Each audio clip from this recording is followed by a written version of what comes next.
Welcome to Vin and Mike, episode 23. Hey, Mike, how are you tonight? Happy Flag Day. Happy Flag Day. I love how you're all patriotic. Number 23. 23. Some great people who wore the number 23. The beautiful Donnie Baseball. Donnie Baseball and MJ. And, of course, I heard something pretty interesting today. Before, let me just say this real quick, then I'll go through our things. Someone was saying that they didn't like Michael Jordan, when he played. But at this point, now that he's done and everything, you have just a newfound respect for him, no matter where you were in sports life. And that's how I feel. I mean, when he was killing the Knicks, you didn't want nothing to do with him. But you just had such a tremendous respect for him. And now you have such a profound respect for him because of how great he was. So it's like Tom Brady too. I mean, listen, he as a Jet fan, he gave me nightmares, but I have the utmost respect for him as a player, what he did for the league and what he was as a professional. Still going. Absolutely. So Vin and Mike is now brought to you by Viggy Bets. Check out Viggy Bets on Twitter and Instagram at Viggy Bets. If you DM Viggy Bets now that you're a fan of Vin and Mike, you'll receive a 14-day free trial with a new VIP membership. So we have that. Of course, we are now on KKFI out in Kansas City. Hello to our Kansas City audience out there. City. And then next week, we have a really cool show for everybody. We have sportscaster Renee Washington coming on, who's worked for various amounts of different networks, covered a tremendous amount of sports. She's also a 3-time All-American soccer player from college. It's going to be a really cool show. Really looking forward to that one. Yeah, so that'll be good next week. But, it is episode 23. It's amazing that we've gotten here. I think we talked about when we were at episode 10 that 90% of podcasts that start don't even make it to episode 10. Here we are in 23.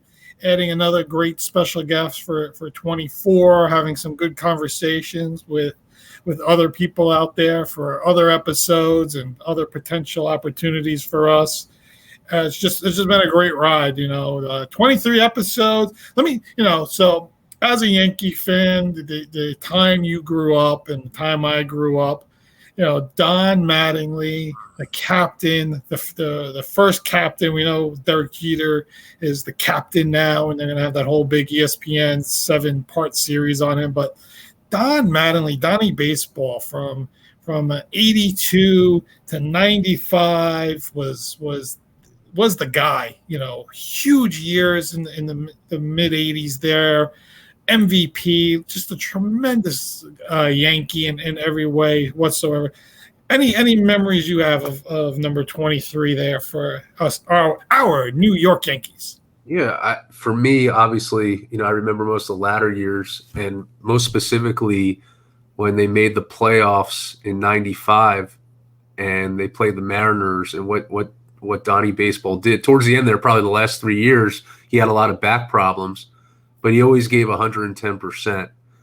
And then what the Yankees did, and I think it's from those 80s years, I think they had the best. This was before the wild card. They had the best record in baseball. If you put all their records in the 80s, if there was a wild card at that point, the Yankees would have made the playoffs a bunch of times.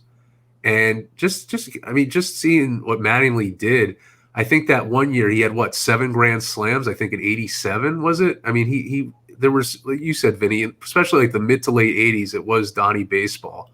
Yeah. And him and Dave Winfield were a powerhouse for that team, because the thing that was missing from those Yankee teams back then was the pitching. There wasn't really strong pitching, but their hitting, you had Ricky Henderson, you had Donnie Baseball, you had Dave Winfield. Who else? I mean, you had a bunch of. I mean, it was fun to watch. Willie Randolph, yeah. Dan Pasquera, Mike Pagliarulo. Yeah, they had a lot of good players. I just looking it up for you. 85, he won the MVP. Mm-hmm. He batted .324, 35 homers, 145 RBI. He had 48 doubles, 211 hits, 107 runs scored. The next year, he finished second in the MVP voting to Roger Clemens. That was the year Clemens won the MVP and the Cy Young. But listen to these numbers. He batted 352, 31 home runs, 113 RBI, 53 doubles, 238 hits. He led the league in hits and doubles. 3 years. He was 145 RBI. The 1 year was a tremendous year. He had 3 seasons of 30 plus home runs, 5 seasons of 100 or more RBI. And then he got hurt, from 84 to 89, he was probably the best player in baseball. Right. And then he had this back injury. He had tremendous batting averages from 343, 324, 352, 327, 311, and 303. He's a lifetime 307 hitter. But like you said, 90 and on, he really got hurt, and he didn't really contribute the way that he did for that little stretch there. And that's the reason he doesn't make the Hall of Fame, right? It's that 10 year that people look for when it comes to baseball. Everybody looks at 10 years, and he's just a little short. But I think ultimately when you see some of these guys getting into the Hall of Fame, and then you start doing those comparisons in the 80s, and you start looking at guys that are getting in and where Mattingly sits, I think one of these years he'll probably get in with one of these senior committees. So at least that's what I'm hoping for. Really, I'm in agreement to that, because I honestly think the differentiator should be the impact that the player has during their tenure, not the amount of years that they played. It's just, I think it's sort of like a job too. It shouldn't be, if you're promoted, you get promoted. It shouldn't be, oh, this person's been in this role for 5 years. No, it should be the impact that individual has for that role. And that's what Mattingly had in his role for those. I mean, he played for, those amount of years, and obviously he had the injury, but for the mid to late 80s, he was the guy. He was the Yankees, and he was baseball. And people know who Don Mattingly was. And that's it. And like I said, he was the MVP in 85. He was second in 86. I think if he would have won in 85 and 86, you might have. It's hard not to put a two-time MVP into the Hall of Fame. It's like very rare guys that aren't there, and those guys are very much on the cusp when you look at them as well. But yeah, it's just been. Those were great times, as a kid growing up and watching the Yankees. It was just an amazing time. And like you said, Mattingly and Winfield were a lot of fun. One other thing to note, one thing that always makes me laugh in a highlight reel is when this kid's eating popcorn in the stands. Yeah. And Mattingly just walks over there all nonchalant, reaches into the popcorn, just eats it. I mean, that's just who he was. He's a really cool guy. The fans loved him. He always put on a show, and also it wasn't just his offensive capabilities; it was his defensive capabilities as well that were, you have to look at. But no, I'm glad we spoke about him. That's who I think of too. Him and MJ. Yeah, and you're right. He won 9 Gold Gloves in his time. So his defense was also one of the best during the time, if not the best in the American League. But let's talk about today's modern game of the NBA and recap what we saw last night. I thought it was quite an interesting game last night because Steph Curry looked terrible. He was shooting 3-pointers that were hitting like the side of the rim. They weren't close. He was like all over the place. I think it's the first time in 132 games, I think that was the thing, that he didn't make a 3-pointer. First time ever, right, in the playoffs. So, I mean, like some crazy like numbers of him not making a No, I'll give you the stat, Vinny. It was for first time in 132 straight playoff games. Okay. And 233 straight games, including the regular season, that he failed to make a single 3-pointer. That's just incredible. Yeah. And and the incredible part is they won, right? That's the thing. They won that game last night. And I think a lot of it had to do with the inept play of Boston outside of Jason Tatum. I thought they played awful, the rest of the team besides Tatum last night. I thought Andrew Wiggins was really big time for Golden State. Played really good defense when they needed him. Made a lot of key shots. A lot of cutting to the hoop last night. I know Clay didn't have a huge game, but he had some big threes in certain points in that third and fourth quarter that I thought were huge. Draymond did a little bit more than he has been doing, but still not 100% up to par. Poole's been playing fantastic. Well, that's what I want to talk about. I think that was a differentiator, was Poole. Well, yeah. The momentum really swung when the Celtics had a great third quarter. Yep. And then by the end of that quarter, Poole hit the 3-pointer, and after that, the Warriors really never looked back. That to me was a differentiator that got them the spark that they needed. Yeah, that was some shot with like 0.1 second left. Awesome. They slowed mo that down, and you could see it just leaving his fingertips as it hit zero, which was amazing when you looked at it. But yeah, I think Boston has got a tough task ahead of them here. I think they can do well in Game 6. I worry about them going back out to California for Game 7. I think it's just a really tough, going back and forth. There is a lot of time in between games. It's not like it used to be back in the I guess in the 80s and 90s or even the early 2000s, where they played games a lot closer together. Now these games are spread really far apart, and they start extremely late for us on the East Coast. Not that 9 o'clock's extremely late, but when people have work the next morning and most people want to be asleep at 10 o'clock, and the game's still going on at 11:30. And then, someone like me and you who like to listen to a little bit of a recap and things like that, it gets really late, really like real fast.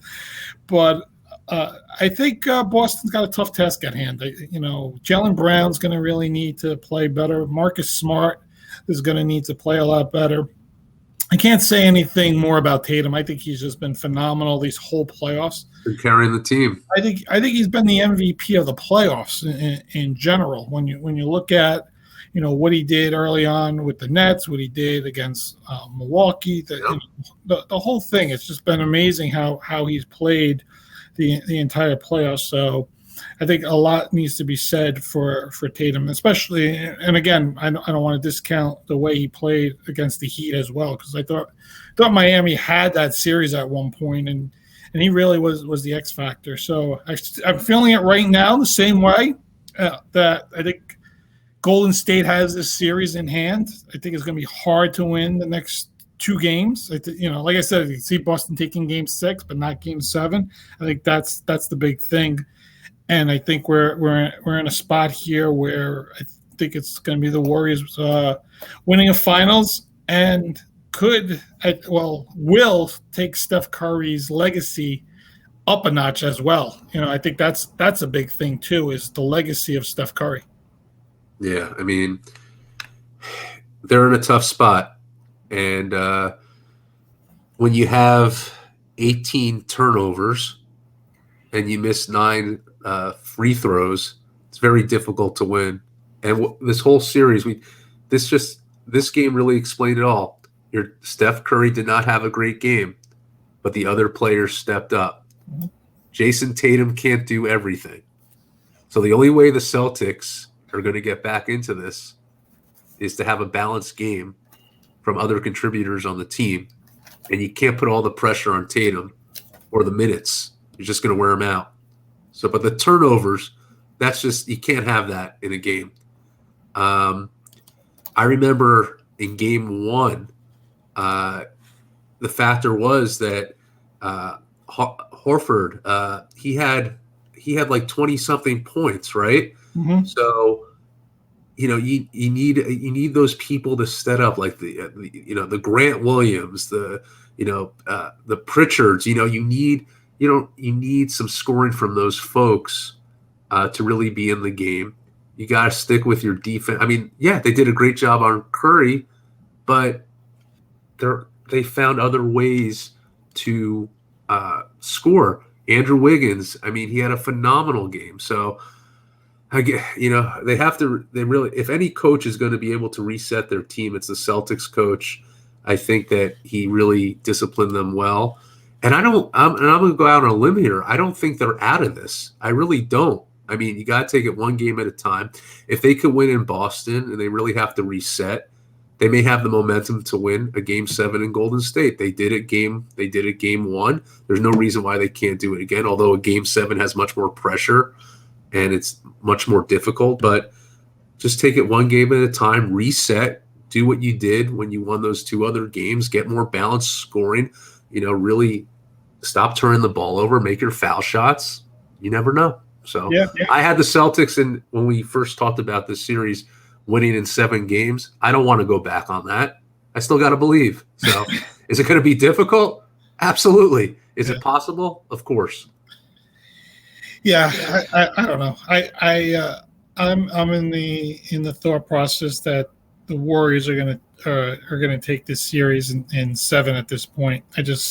Like I said, I think it's going to just be too tough of a task to go that back and forth kind of thing that happens, and being in Golden State and their veteran leadership, and sometimes when you have guys that have been there and done that, I think that plays big, and think that could be the advantage for Golden State going into a Game 7. I like Boston in Game 6. If I'm going to lay anything down on that, I would take Boston money line. I probably would take the over as well. I think you'll see a lot of scoring in Game 6 as well.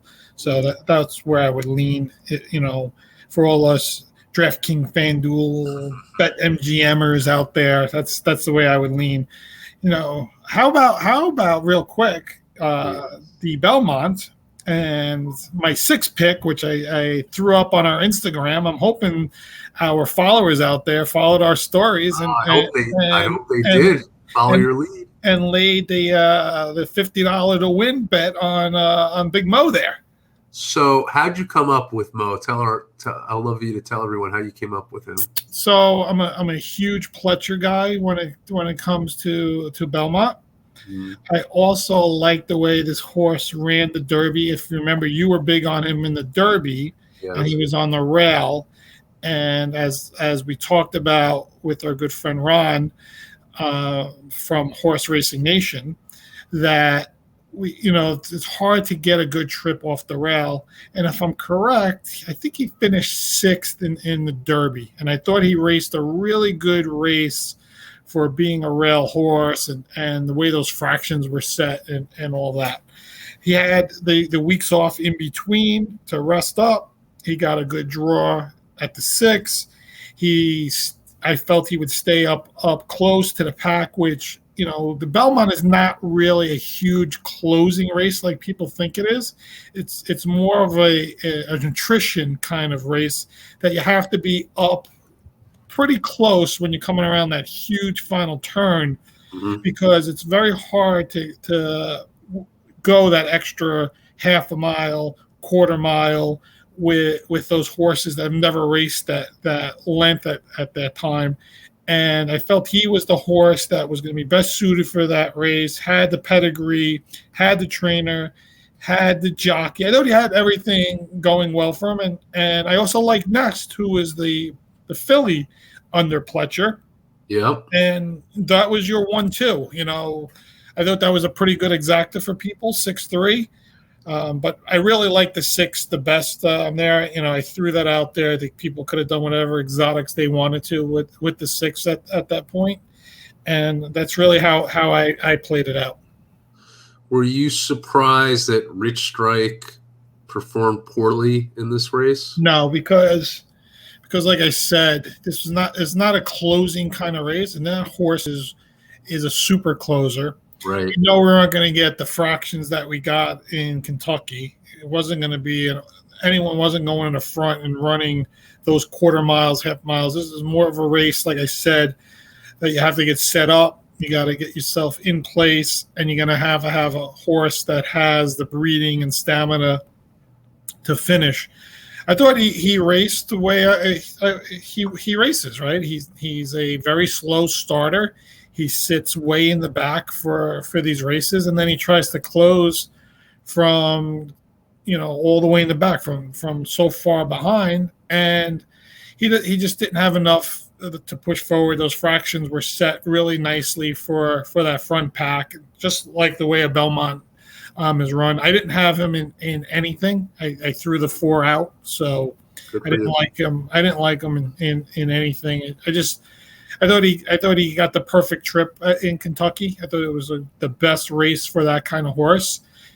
We knew nothing about him until he won that race because he was a last second horse that got scratched in, right? We did our Derby show on a Thursday, and he got in on Friday. We didn't even talk about him. The $300,000 superfecta and all that fun stuff that came along with that. But I just didn't like him in general. I was thinking about a point that you made last time that was. I really appreciated how you said if someone wins the Kentucky Derby, they should run in the Preakness. Mm-hmm. And I thought about that because, listen, this is not like the NBA where you play 82 games or, baseball 162. It's 3 key races here, right? And it just takes away from the enthusiasm. Not saying that, Rich Strike would have won the Preakness by any means, but I just think it's the right thing to do. And if you win or you're part of that, you should be part of the Preakness and participate in it. And if they have to move it back, let's say a week or something to be fair, then do that.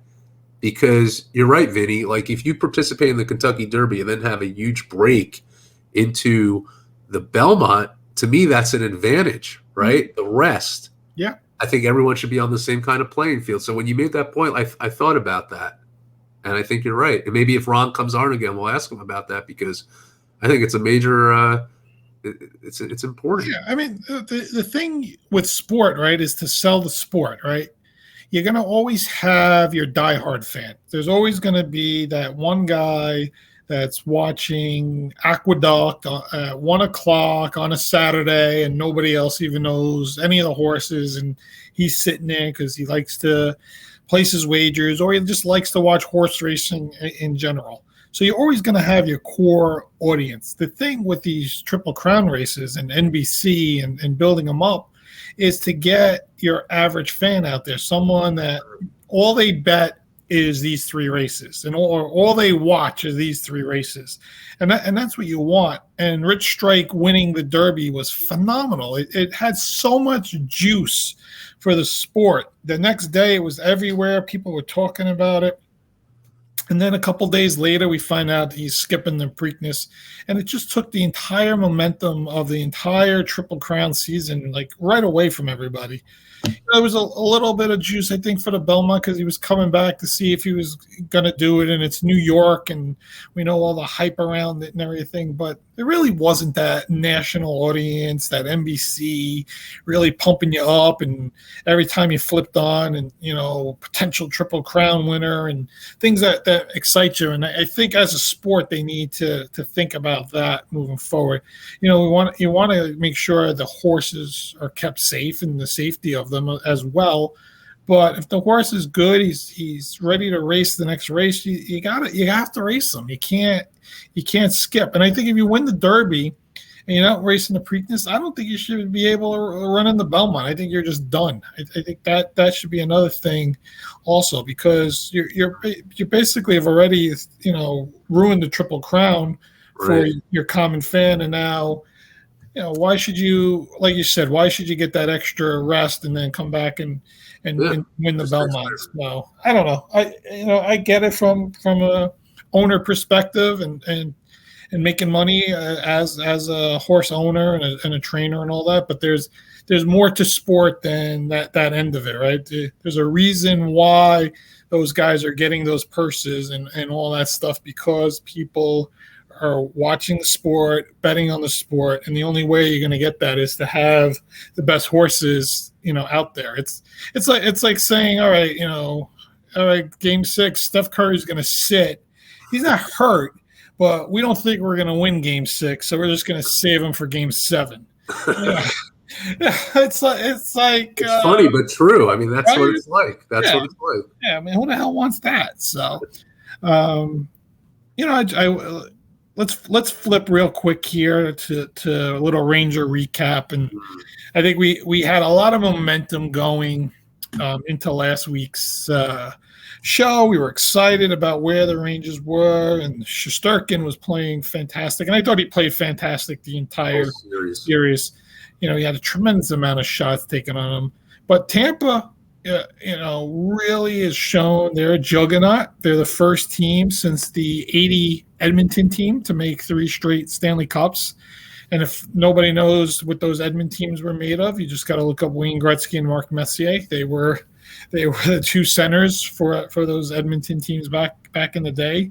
2 of the greatest players ever to play. So this is a Tampa team that is historic right now, has potential of taking it to a whole other historic level. Win 3 straight Stanley Cups is amazing, especially now that, again, hockey itself has changed a little bit with free agency and all the stuff that goes along with that as well. And like we always say, Tampa's a small market, very, very tiny market in the sports world. They put together a really good baseball team. We know what they've put out together in the NFL with Tom Brady and his merry men, and we know what they're doing with this Lightning team, and it's just really exciting, I think, for Tampa itself and the sport. But again, to digress, I really thought the Rangers played a tremendous series. I think at the end of the day, they were outmatched, and the better team actually won the series. Yeah. Now, my hat's off to the Rangers, and you mentioned Shesterkin. I mean, his goaltending throughout the series was phenomenal. He definitely, to me, was the MVP of the series and what he did. People have to remember the Rangers hockey, they put up 2 comeback wins in their 2 previous playoff series against the Penguins and the Hurricanes. Obviously, if you keep going at that pace, it's going to take a toll on you. And to go into 2-time Stanley Cup champions Lightning and play this juggernaut of a team, I think they did as best they could. It was just, of course, disappointing because they did get off to the 2-0 win and they had a lot of the momentum. But great teams don't give up, and that's what the Lightning are. I was just thinking about it, too. To win the potential 3 straight Stanley Cups and like what the Canadiens teams did and the Vancouver, the Islanders back in the 80s and their dynasty, it's just truly incredible to me. I think hockey is one of the hardest sports in a playoff series. I do. I think there's so much variety and it's so fast paced. And to be able to have that kind of dynasty of a team, it's just incredible.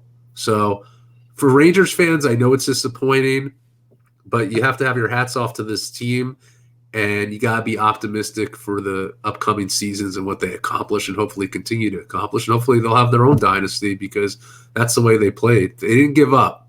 They did not give up. Yeah. That's for sure. They definitely played a really good series. They played 20 games. Remember that, Right.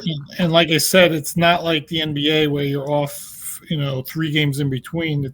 It's a lot of hockey, and you're playing every other day basically, for 20 games, and there's still, think about it, there's still 7 games left. Not, Tampa's hasn't played as many games as the Rangers, and Colorado didn't play as many, but they're still played a tremendous amount of games. And I think we'll have a pretty cool Stanley Cup final. It's not going to have the juice national that a Rangers team would have, of course, but I think this Tampa team is going to start making noise for, again, the common fan, like we were just talking about. They start hearing a 3rd straight championship. People start listening to hockey, right? You want to know who is on that team. Why are they winning 3 straight Stanley Cups? Who's the last team to do it? And, who are the guys that are part of that team? And I think that's all the things that are happening. And I think, again, winning is good for sport. Some people get mad, when Gino Auriemma's UConn women's team would win a championship every year. But who Gino Auriemma is, who UConn women's basketball is, because they won. And that's what you want. You want attention to sport. Winning draws attention. And it doesn't matter if you keep winning. it's all about knocking that team off, and then it's like the evil empire Yankees, right? It's like you want to knock them off. You want to be the team to beat them. You want to be the ones that win those games, and that's what draws the attention to the sport. So, just getting back to the Rangers, we talked about this in previous episodes, that it was just so good for New York because I think it permeated also, attention to the Yankees and Mets as well, because they're playing so well. We're going to talk about them a little later, but by the Rangers doing that and just the magnitude of how they did it, it was just so good for New York sports. And then people started to say, wow, New York sports is great right now. We have winning teams in the Rangers, Yankees, and Mets. And for a while, things were really not good here. There wasn't really a lot to talk about. Yeah. And that also then people start talking. They're optimistic, like, yeah, let's see what the Jets and Giants could do too this football season, what they've done on paper. So I think it was just the Rangers, and you saw who were at those games. Like, you had celebrities, you had people of different sports teams, really, because New York is New York. So you have people like Francisco Lindor, who admitted, like, listen, I by no means was I know a lot about hockey, or was I a hockey fan, but this was the Rangers and this is my city. So we're all New York and we're all cheering. So it's important. And it was just a really good thing for the city. Yeah. I liked the one Yankee game where they got rained out and the Rangers were playing, and Rizzo showed up and sitting in a seat in the garden as soon as like the puck dropped. So as soon as the Yankee game got canceled, he made his way over to the garden and made sure to watch the game. And that's the excitement that he had, to go watch the hockey game and watch the Rangers, and that's what I talk about, that national attention to right. sport and why you want it and all that. And talking about some attention to sport, and it's not a sport that we talk about too often. We talked about a little bit of the betting side of it, and we brought in Anthony, the golf guru, to talk about the Masters. But I think it's kind of interesting what's going on with golf right now, and this live tournament and the PGA, and some of the comments that are starting to come out of some players' mouths. Rory McIlroy has been very open about these live players or former PGA players going to live, and basically saying they've taken the easy way out and they don't want to compete against the best players in the world and all the stuff that comes along with that. But I look at it as, hey, someone's offering me $100 million to go play, 54 holes of golf, and there's only 8 tournaments, and I could still play in all the majors. Why not? But then there's a lot more to it, right? There's a part of it where, there's human rights violations and the Saudis and all the stuff behind it that, generates a lot more conversation. But I'm looking at it, that's a whole separate topic, and I think we could spend an hour, just talking about that. But I just want to look at it from people actually going to play golf in a different league.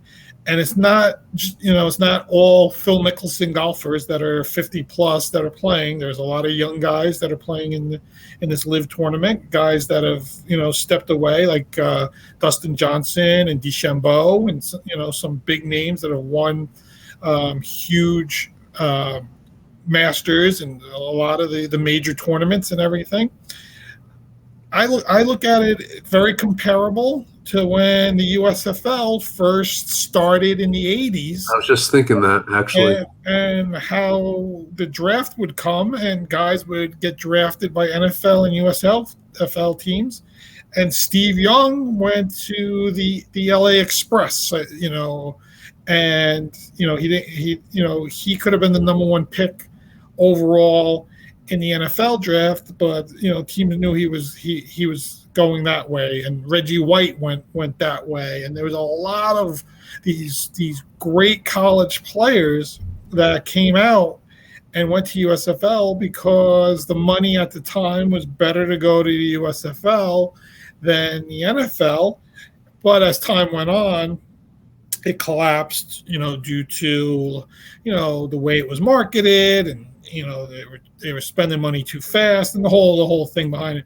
But it had a lot of juice, the USFL, when it first came out, and I think this could potentially have some juice for golf fans. I think when you look at it as a common golf watcher like myself, I like to watch the Masters. I like to watch the U.S. Open.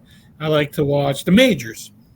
I don't watch, the PGA tournament, that was on last week, whatever the Charles Schwab or whatever one is on. I don't watch those. And I think that's where I don't think the PGA gets hurt in people. I think they're still going to watch those because they're not getting the common fan to watch it. You're only going to watch it as a common fan if Tiger Woods is playing.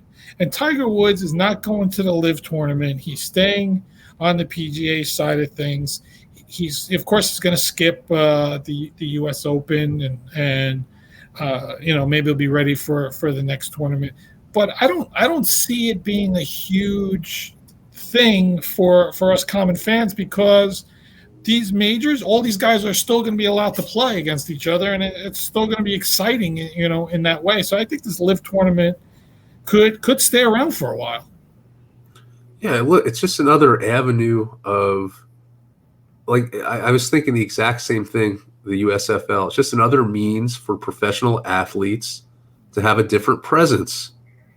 And Phil Mickelson said it best. He's just, they're giving it a try. This is their time to do it. And this could be different kinds of revenue, different reception for golf. So I think it's a good thing. I think it'll be an interesting thing, right?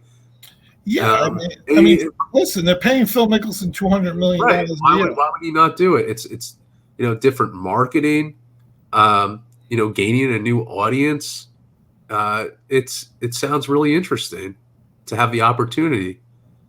And what's the worst that happens, right? Just like the USFL, if something didn't go right with it, they would come back and play. I mean, that's it. You're just giving it you're giving it a try, right?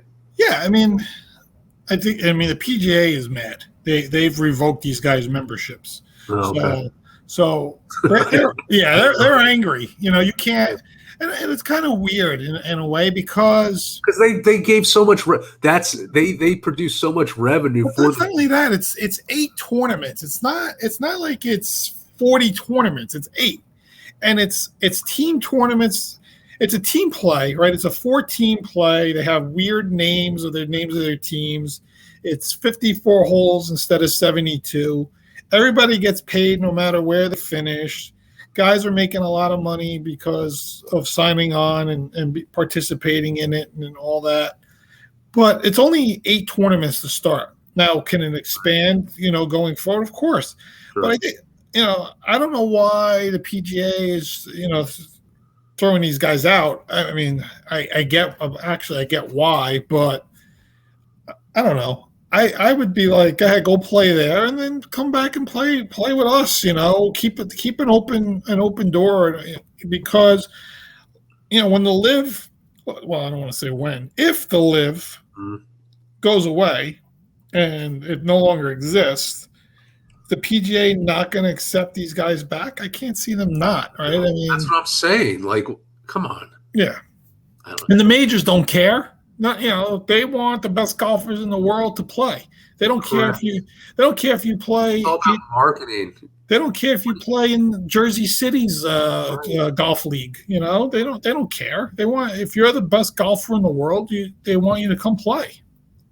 100%. But yeah, 100%. But yeah, you're right. It's about marketing. It's about all that stuff. Yeah, it's about marketing, revenue streams, and Yeah. Like, would you ever tell Tiger Woods, like, oh, you can't, like, come on? I heard they offered him a really high 6-figure amount to go, and he said no. So you can only imagine the amount of money that Tiger Woods actually makes. Yeah, right. Yeah, imagine turning down, hey, Mike, here's $400 million. We want you to play golf, a few tournaments. You're you got your team of three other guys that you call the Mikes, and you come out and you go, nah, I'm just gonna stay home here in California or Florida and on my cruise ships and all this other my yachts that I live on, and $400 million doesn't interest me to go play golf in London. Amazing, like when you hear like some of this stuff, it's just unbelievable.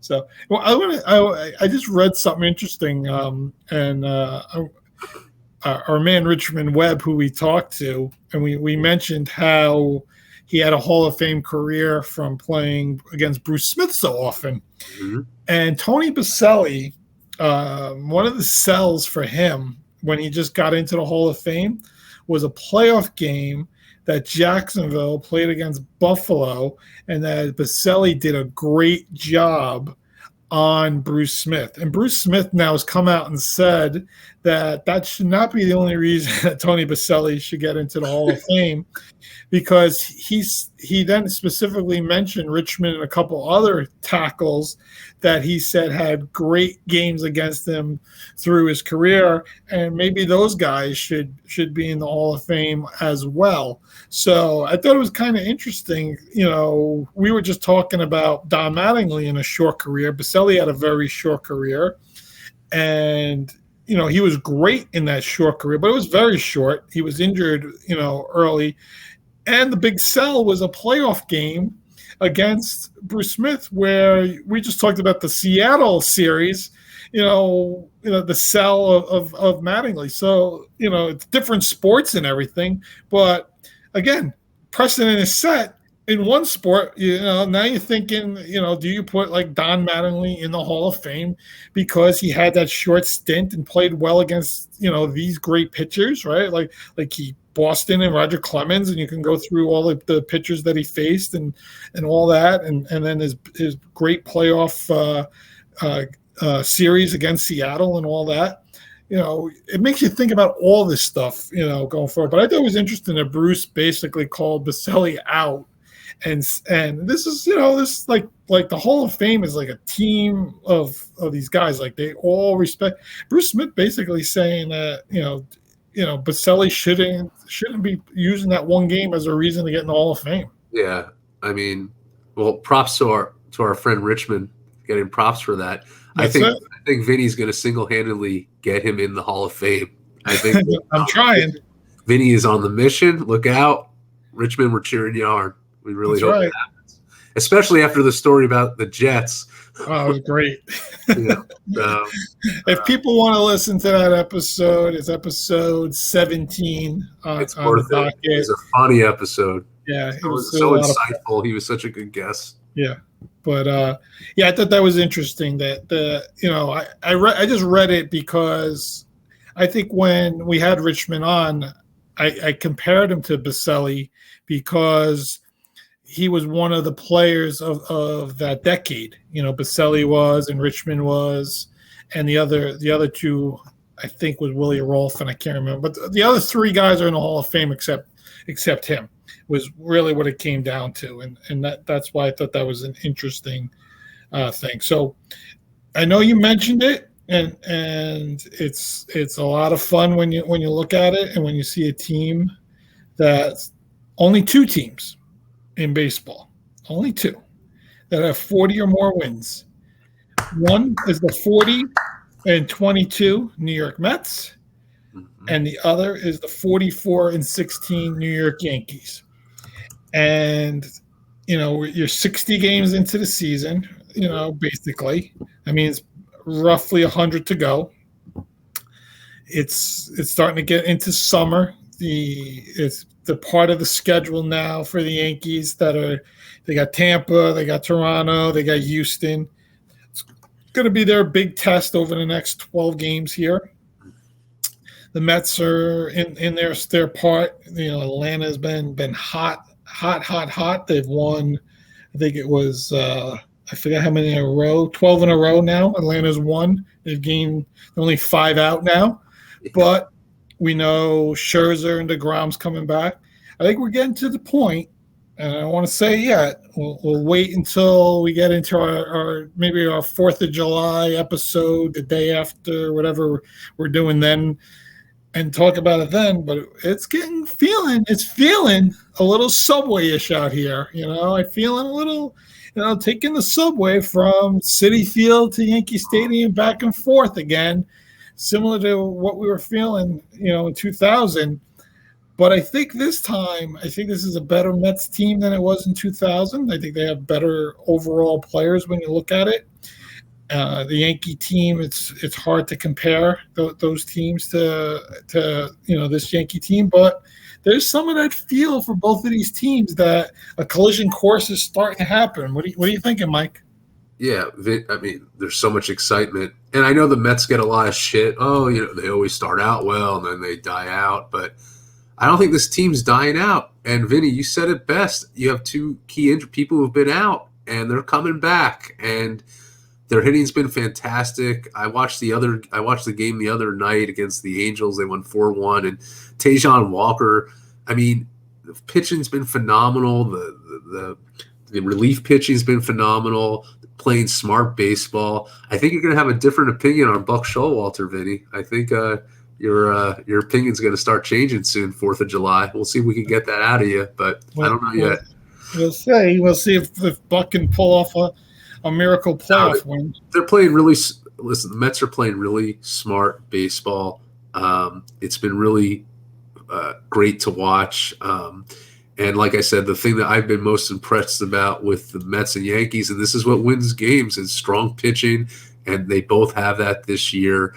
I think the Mets have been the bigger surprise, especially with the DeGrom injury and it's just been just awesome to see. And when these guys come back, I mean, listen, you have to see how they are after injury, but you can only be optimistic, and they're right there right now. So hopefully we will get to see that. Playoff time would be pretty special, and I don't think we're far away from it the way these two teams are playing. Yeah, and I'm just looking at it real quick for June. So the Mets have 3 against the Brewers, 4 against the Marlins, and those are home games. Then they go out to Houston for 2. They go out to Miami for 3, and then back home for Houston for 2. So Houston they got 5 games right against Houston. Okay. And 4 games against Houston, and 3 games against the Brewers. 2 teams that are north of 500. 7 games total north of 500, and then the rest against the Marlins. So figure, let's say 6-1 against the Marlins you wanted to go, and then let's just say 4-3. They get 10 wins. They get to 50 wins by the end of June. They're in a really good spot. Yeah, and that's all they have to play. And like I said before, the Yankees now, they have the Rays for 3. Okay. Then they got to play the Blue Jays. Then they got to play the Rays again. Then they got to play the Astros. And then they finish the month with the A's, who are terrible.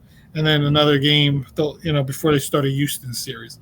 So this next little bunch of games, Rays, Blue Jays, Rays, Astros, I think this is the or the Yankees, this big juggernaut, 44-16, 28 games over 500, best team in baseball right now.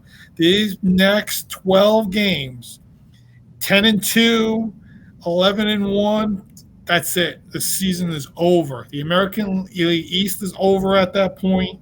You can just, they're going to win the American League East, and that's it. Now, 6-6, 5-7. People are going to start saying this is not a team that is built to beat good teams. They're going to struggle when it comes playoff time. Yes, they're going to beat up on the Detroits and the Oaklands and the Kansas Cities of the world, but they're not going to beat the Rays and the Astros when it counts. So this is a big June stretch here for both teams to show come July 1st. And when we come on July 5th, I'm thinking, when we come on, I could say Subway Series. I really hope you could say that. And just with the Yankees real quick, just in baseball in general, it's just so cool that you could have a success story in one player who was just released into minor league, and that's Matt Carpenter. Oh, yeah. What an addition he's been. Basically, the Texas Rangers, they released him for a minor league deal, which was a little over a month ago, playing AAA. And even though the Yankees, they were in no trouble, they were already way over 500. They just need to get more production on the left side of the plate. So they took a chance with Matt Carpenter, and he's been absolutely phenomenal. And it's just amazing that this guy, he had a real low point. I mean, he was a 3-time All-Star, but he was the last couple seasons, he was one of the worst hitters with the Cardinals, and how he just bounced back. It seems like everything the Yankees are touching is turning to gold. So it's just been awesome to see, and hopefully it continues. And hopefully the next 12 games, like you said, Vin, they could go a 10-2, 11-1, and you could make that announcement in July. What I like about Matt Carpenter is he's got the Don Mattingly mustache going. Oh, yeah. He's got a great mustache. That's what he's got. It's between him, Doug Eddard. He's got the stash. He's got that stash. You get more. You get your people look at you differently, I guess. What was that stat? He's the first Yankee to hit 6 home runs in his first 10 games. Yes. That's amazing. Yeah, I put that on our media. That was unbelievable. By the way, yeah.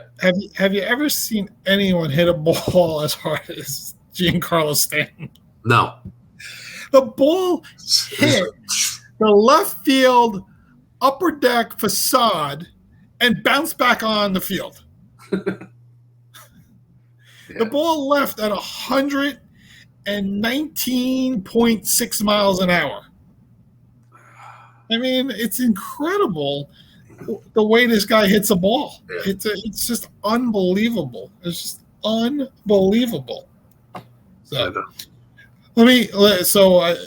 NFL training camps are opening. We'll finish the show on these notes and everything. How do you think right now, sitting here in June 14th, Flag Day, the Cleveland Brown fans are feeling today? I don't. Right this second. Oh man, I think that just so much uncertainty. There's just all kinds of problems over there.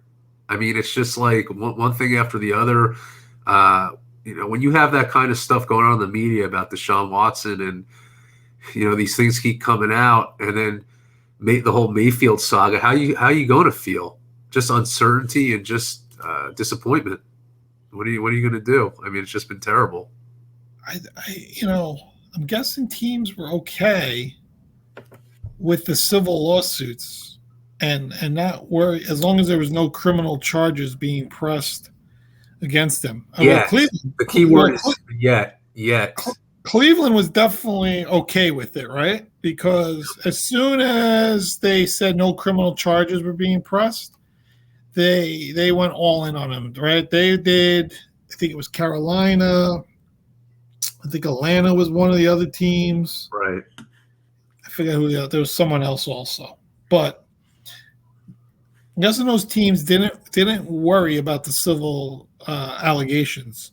But they keep adding up. I think there's 26 civil. Yeah, there are 2 more now. Yeah. 26, right? Yeah. The New York Times reported that he visited 66 massage therapists. 66. That's a lot of massages just in your lifetime. It'd be nice if I could get somebody to give me 66 massages in a lifetime. Yeah. I mean, it's insane. Like you realize like this is someone that has a massage fetish, and there's a lot of stuff going on here that I think he's admitted to, without really admitting it, but it's not saying he committed a crime, not saying he forced anyone into anything, but there were things going on that happened in these massage sessions, and it's very wild. It's just Yeah, like but very, the other thing I think about Vinny is even with what happens with Watson, his availability, I don't think there's a scenario where Mayfield can remain on this team and just yeah. be, uh, a part of it. It just doesn't seem like that's going to work in any capacity whatsoever. And I think the Panthers continue to be a huge prospect for him in trade rumors, but we'll see what happens. I mean, there's been rumors going on for a long time now, so it'll That be that that bridge is burned, man. I mean, that's it, right? They made that trade for Watson. Whatever was said to Mayfield about what his future was with the team, he wasn't happy when the Watson trade went down because he instantly wanted to be traded and the whole thing. So he was either told that they weren't going to make any moves, that he was the starting quarterback because he was just not happy, once everything went down. I think for Baker at this point, he's going to need some help from the injury bug on certain teams in order for him to really get moved, because I don't think teams want to give up a lot for him. Because again, 18 million for a potential starting quarterback in the NFL is not crazy, but at the same time, it does hit your cap this year, and you have to finagle it a little bit one way or the other. So I think that has something to do with it. There's again questions about his leadership ability and all this other stuff, but it's a guy 2 years ago that played a tremendous game against Kansas City in the playoffs. Really, almost had the Browns winning that game. I thought he played fantastic. Last year he had so many injuries. I think people forget that his left shoulder was injured, his ankle was hurt. I mean, he had so many injuries. right. So I think we don't give him enough credit when it comes down to it. But there's this chatter, right? It's always this chatter that he's not a real leader for a team, and that's what you need for a quarterback. Now, I don't want my starting quarterback worrying about a massage, every other day either. And to me, that's not someone that's a leader as well. So I think that's something Cleveland needs to work out with Watson behind the scenes if they haven't already. But I don't know. What I'd love to ask about this is our friend Evan, who came on, a huge Cleveland Browns fan. No. Love to get his thoughts and have him on the show again to really talk about the Browns and their season. I think yeah, I'm really looking forward to football season. We started the podcast for people that don't know and just listening for the first time or new listeners. We started the podcast playoffs divisional right after the divisional round, the best freaking games you'll ever see. And that's when we started the podcast. We didn't really get into the whole NFL season, the whole lead up, and the amount of people that we talk to on a daily basis about football. So that's exciting for me as we start moving into August, September, that we'll have a lot of fun times with a lot of people. I want to start our own, Vin and Mike fantasy football league, invite only. We'll have a bunch of our friends and maybe welcome one listener on to join us or something, but at least have a fun fantasy league that we'll do through one of the services. And there's a lot of fun stuff. And like you said, Evan's a big Cleveland fan. We have a bunch of guys from Green Bay, John that was on, and Kyle and Chris, and they've all been great guests. I mean, that's one thing about. And then the Maz with the Giants, and I want to have a panel on, like we talked about. Yeah, I want to definitely do a preseason We'll do a preseason panel with a lot of those guys and bring them back for. Yeah. And then we'll see where our future of the show goes. Like I said, we're having some good conversations with people out there, and hopefully, we'll have more exciting news for everybody and other guests that we're looking at to talking about, and look forward to, like I said, summer's looking like a lot of fun for us for a lot of different perspectives, and then shoot right into the NFL season. Get your DraftKings apps ready, get whatever app you use, again, I encourage you to spend within your means at all times. I always say that when we talk about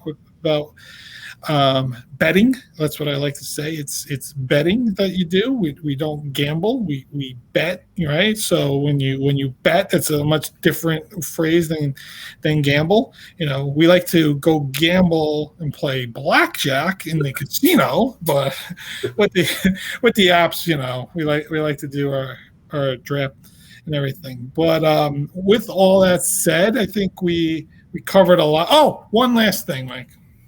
Yes, Vinny. I know you're disappointed that the Beavers got the shingles and everything. I think you cursed him. I think I did. I think you cursed the Beavs with your comment about. And it was kind of funny. Is the Rangers lose in 6?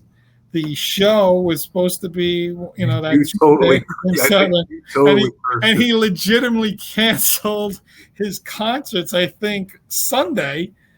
For today, like today should have been Game 7. So, I wish him well. Of course, good guy. Yeah, it looks like it's something treatable. And Justin, I know you listen as much as you try not to tell people you don't, but I know you do. And we want to wish you well. And Mike is very excited to come see you when you're back on the road. I cannot wait. Front row, baby. Front row. Right. You're a believer. I'm a On that note, all right. Thanks everybody for listening. We'll see you next week, and have a good weekend. Take it easy. Have a good week. I don't even know. Have a good week. Yeah. Happy Flag Day. Happy Flag Day. Goodbye.